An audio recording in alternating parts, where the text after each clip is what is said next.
ಕಾಂಗ್ರೆಸ್ ಸರ್ಕಾರ ಅಧಿಕಾರಕ್ಕೆ ಬಂದ ತಕ್ಷಣ ಮೊಟ್ಟ ಮೊದಲನೇ ಬಾರಿಗೆ ಹಿಂದೆಂದೂ ಸರ್ಕಾರಗಳು ಮಾಡದಿರತಕ್ಕಂಥ ಅನ್ಯಾಯವನ್ನು ಈ ನಮ್ಮ SC/ST ಸಮುದಾಯಕ್ಕೆ ಮಾಡಿರ್ತಕ್ಕಂಥದ್ದು ಯಾವುದಾದ್ರೂ ಸರ್ಕಾರ ಇದ್ದರೆ ಅದು ಈ ರಾಜ್ಯದಲ್ಲಿರ್ತಕ್ಕಂಥ ಕಾಂಗ್ರೆಸ್ ಸರ್ಕಾರ. ಯಾಕಪ್ಪ ಅಂತಂದ್ರೆ 2023ರಲ್ಲಿ ಸರ್ಕಾರ ಬಂದ ತಕ್ಷಣ ಅವರೊಂದು ಗ್ಯಾರಂಟಿ ಅನ್ನೋವಂಥ ಒಂದೇನು ಯೋಜನೆಗಳನ್ನು ಘೋಷಣೆ ಮಾಡ್ತಾರೆ. 2023, 24, 24, 25ರ ಒಂದು ಏನು ವರ್ಷದಲ್ಲಿ ನಮ್ಮ SCP DSP ಯೋಜನೆಗೆ ಬರ್ತಿರ್ತಕ್ಕಂಥ ಸುಮಾರು 41,000ಕ್ಕಿಂತ ಅಧಿಕ ಹಣವನ್ನು ಏನು ನಾವು ಪರಿಶಿಷ್ಟ ಜಾತಿ ಪರಿಶಿಷ್ಟ ಪಂಗಡದ ಒಂದು ಸಮುದಾಯಗಳ ಅಭಿವೃದ್ಧಿಗೆ, ನಮ್ಮ ಕಾಲೋನಿಗಳ ಅಭಿವೃದ್ಧಿಗೆ, ಒಂದು SC/ST ಮಕ್ಕಳ ಒಂದು ಶಿಕ್ಷಣದ ಅಭಿವೃದ್ಧಿಗೆ ಇರ್ತಕ್ಕಂಥ ಅನುದಾನವನ್ನು ನೇರವಾಗಿ ಅದನ್ನು ನಮ್ಮ ಸಮುದಾಯಕ್ಕೆ SC/ST ಸಮುದಾಯಕ್ಕೆ ಬರ್ತಕ್ಕಂಥ ಅನುದಾನವನ್ನು ಕಡಿತ ಮಾಡಿ ಅವರು ಗ್ಯಾರಂಟಿಗಳ ಹಾಕುವ ಮುಖಾಂತರ ಮೊಟ್ಟ ಮೊದಲನೇ ಬಾರಿಗೆ ಈ ಸರ್ಕಾರ ಬಂದ ಮೇಲೆ ಮೊದಲನೇ ಬಾರಿಗೆ ನಮ್ಮ ಸಮುದಾಯಕ್ಕೆ ಮಾಡಿರ್ತಕ್ಕಂಥ ದೊಡ್ಡ ಅನ್ಯಾಯ ಈ ರಾಜ್ಯದಲ್ಲಿರ್ತಕ್ಕಂಥ ಕಾಂಗ್ರೆಸ್ ಸರ್ಕಾರ.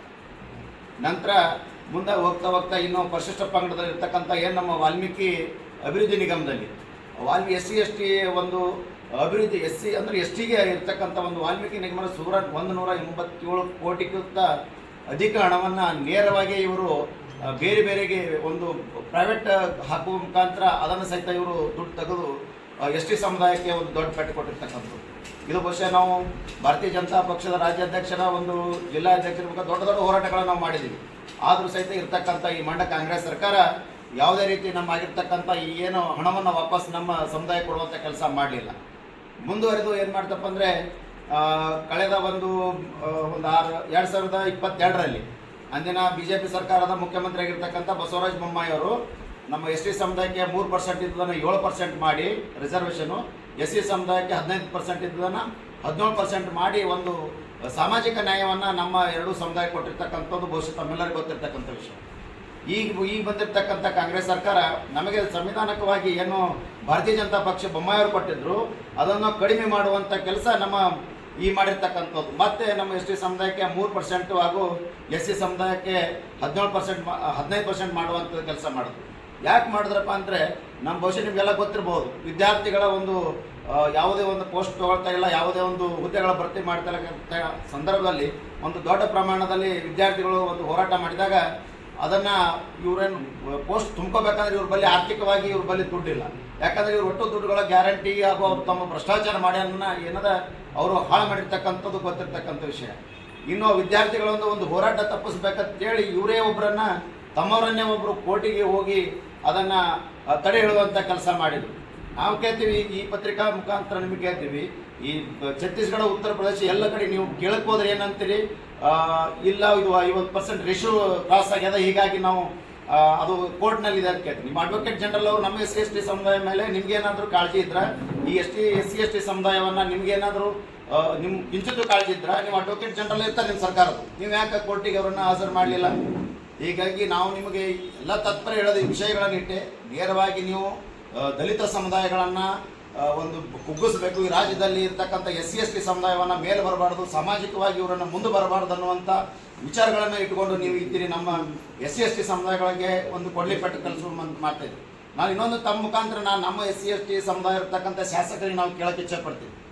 ನೀವು ಸ್ವಲ್ಪ ಏನೋ ಸಣ್ಣ ವಿಷಯ ಆದ್ರೆ ನೀವು ಎದ್ದು ನಿಂತು ದೊಡ್ಡ ದೊಡ್ಡ ಭಾಷಣ ಮಾಡೋರು ನೀವು, ನಮ್ಮ ಸಚಿವರು ಶಾಸಕರುಗಳು ಇಷ್ಟು ನಮ್ಮ ಸಮುದಾಯಗಳಿಗೆ ರಿಸರ್ವೇಷನಲ್ಲಿ ಕಟ್ ಮಾಡಿದ್ರಿ, ಅಭಿವೃದ್ಧಿ ಬರ್ತಕ್ಕಂಥ ಹಣ ಕಟ್ ಮಾಡಿದ್ರಿ, ವಾಲ್ಮೀಕಿ ನಿಗಮದಲ್ಲಿ ಇರ್ತಕ್ಕಂಥ ಹಣ ಕಟ್ ಮಾಡಿದ್ರಿ. ನೀವು ಒಬ್ಬರು ಸಹಿತ ಈ ಕಾಂಗ್ರೆಸ್ ಸರ್ಕಾರಕ್ಕೆ ಪ್ರಶ್ನೆ ಮಾಡೋ ಕೆಲಸ ನೀವು ಮಾಡೋದಿಲ್ಲ. ಯಾಕೆ ಮಾಡೋದಿಲ್ಲ? ಯಾಕಂದರೆ ನಿಮ್ಮ ಜೊತೆಗೆ ಬಿಟ್ಟು ನಮ್ಮ ಸಂಘಟನೆಗಳನ್ನು ನಾವು ಇವತ್ತಿನ ದಿನ ನಾವು ಮನವಿ ಮಾಡ್ಕೋತೀನಿ. ನಮ್ಮ SC/ST ಸಮುದಾಯದ ನಮ್ಮ ಸಂಘಟನೆಗಳದ ದೊಡ್ಡ ದೊಡ್ಡ ಸಮಾಜದ ಒಂದು ಸಮಾಜವನ್ನು ಮೇಲಕ್ಕೆ ತರಬೇಕು, ಸಮಾಜದಲ್ಲಿ ಸಮಾನವಾಗಿ ತರತಕ್ಕಂಥ ಈ ನಮ್ಮ ಸಂಘಟಕರಿಗೂ ನಾ ಈ ಒಂದು ಪತ್ರಿಕಾಗೋಷ್ಠಿ ಮುಖಾಂತರ ಅವರಿಗೆ ಕೈ ಮುಗಿದು ವಿನಂತಿ ಮಾಡ್ತೀನಿ. ತಾವೆಲ್ಲರೂ ಸಹಿತ ಇವತ್ತಿನ ಸಮುದಾಯಕ್ಕೆ ಅನ್ಯಾಯ ಆದಾಗ ನೀವು ಎದ್ದು ನಿಂದಿರಬೇಕು. ಯಾಕೆ ಧ್ವನಿ ಎತ್ತಂಗಿಲ್ಲ? ಕಾಂಗ್ರೆಸ್ ಏನದೇನು ದೊಡ್ಡ ಇದು ಅದ ಏನು ನಾವು ಧ್ವನಿ ಎತ್ತರ ಏನು ಮಾಡ್ತಾರೋ? ಹೀಗಾಗಿ ನಾವೆಲ್ಲರನ್ನ ನಾವು ಅದೇ ಕೇಳ್ಕೊಳ್ಳೋದು, ದಯವಿಟ್ಟು ನೀವೆಲ್ಲ ನಮ್ಮ SC/ST ಇರ್ತಕ್ಕಂಥ ಸಂಘಟನೆಗಳು ಇವತ್ತು ಪಕ್ಷ ಬಿಡೋರು, ಕಾಂಗ್ರೆಸ್ ಪಕ್ಷದವರು ಅನ್ನಲಾಗ್ಯಾರ, ಅವ್ರಿಗೆ ನೈತಿಕತೆನೇ ಇಲ್ಲ. ಇವತ್ತು ರಿಸರ್ವೇಷನಲ್ಲಿ ಗೆದ್ದಿರ್ತಕ್ಕಂಥ ಶಾಸಕರು ಆ ರಿಸರ್ವೇಷನ್ ಸಮುದಾಯಗಳಿಗೆ ಅನ್ಯಾಯ ಆದಾಗ ಅವರು ಇವತ್ತು ಪ್ರಶ್ನೆ ಮಾಡಲ್ಲ. ಅಂದಾಗ ಅವರು ಮುಂದಿನ ಚುನಾವಣೆಯಲ್ಲಿ ಜನ ಅವ್ರಿಗೆ ಪಾಠ ಕಲಿಸ್ತಾರೆ. ಅವರು ಒತ್ತಟ್ಟಿರಲಿ. ನಮ್ಮ ಸಂಘಟನೆ ಇರ್ತಕ್ಕಂಥ ನಮ್ಮ ಸಂಘಟಕರು, ನಮ್ಮ ಸಮಾಜ ಸಂಘಟನೆಗಳು, ನಮ್ಮ SC ಆಯಿತು ST ಆಯಿತು ಸಮಾಜದಲ್ಲಿ ಇರ್ತಕ್ಕಂಥ ನಾವೇನು ಸಂಘಟನೆ ಮಾಡ್ತೀವಿ, ದಯವಿಟ್ಟು ನೀವು ಸಮಾಜಕ್ಕೆ ಅನ್ಯಾಯ ಆದಾಗ ನೀವು ಧ್ವನಿ ಎತ್ತು.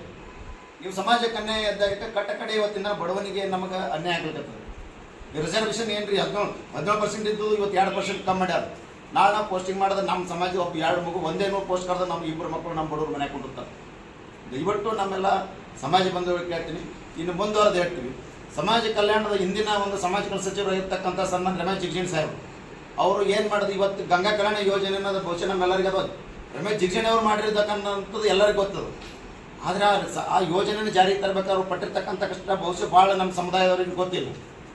ಯಾಕಂದರೆ ಅವರು ಸುಮಾರು ಕ್ಯಾಬಿನೆಟ್ನಲ್ಲಿ 2 ಸಲ ಬಿಲ್ ಹೋಯ್ತಾರೆ. 2 ಸಲ ಸಹಿತ ಅಂದಿನ ಮುಖ್ಯಮಂತ್ರಿ ಅದನ್ನು ಆಗೋದಿಲ್ಲ ಅಂತ ಹೊರಗೆ ಹಾಕ್ತಾರೆ ಬಿಲ್ಲನ್ನು.